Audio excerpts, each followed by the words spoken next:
bedtime story. It is a bedtime story. It's one of Jaden's favourites. It's called The Story of Animal Table. I'm going to tell you a story about a group of animals in the woods. The different animals in the woods began to socialise. Despite all being different, the male animals realised that they all had something in common. They all wanted to have fun, so decided to start a group. The members consisted of all animals from monkeys to caterpillars, all except lions who wanted to create their own group as they didn't fit in with other animals. The range of members called their new group Animal Table.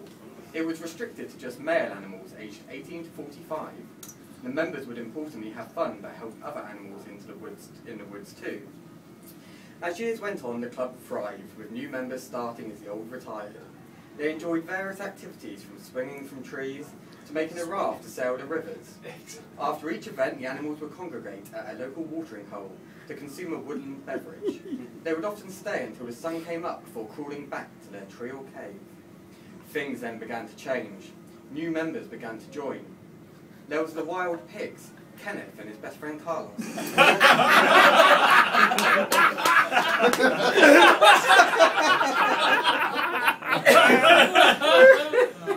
Their job was to make sure all the other animals in the woods were safe. There were 3 monkeys who fixed things in the woods. Their names were Phil, Ricky and Minty.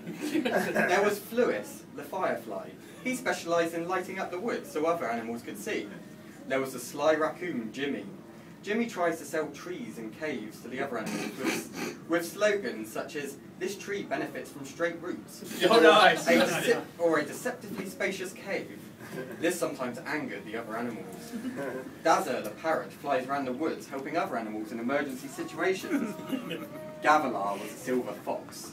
With his neat coat and latest woodland gadgets, he had a good eye for the ladies, but always returned home to his foxy wife. Patty, the squirrel, uses his height in the trees to keep an eye on the weather to make sure his nuts do not get wet. He passes on this information to the other animals at a high cost, but often gets it very wrong. One of the biggest members of the group is Marcus, the big bear. Despite his towering appearance, Marcus is a friendly bear who spent his time ensuring the other animals were okay. Oh, nice. Then there was Stefan, the beaver. Stefan builds dams by day, but at night chases lady beavers.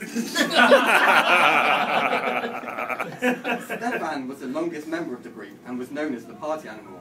Stefan liked to party until late at night, consuming many woodland beverages.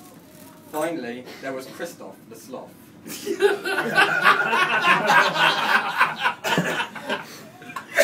Christoph was meant to be a salesman, but often spent his time lazing in his cave or taking other animals for dinner. In truth, Christoph never sold very much.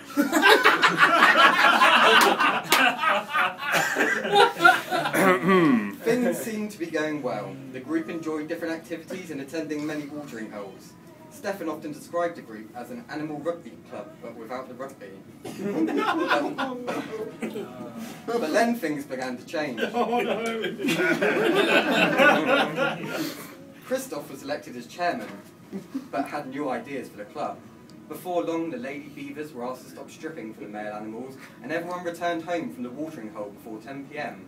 This caused unrest in the group, and soon Stefan was describing the group as a beaver institute without the jam making.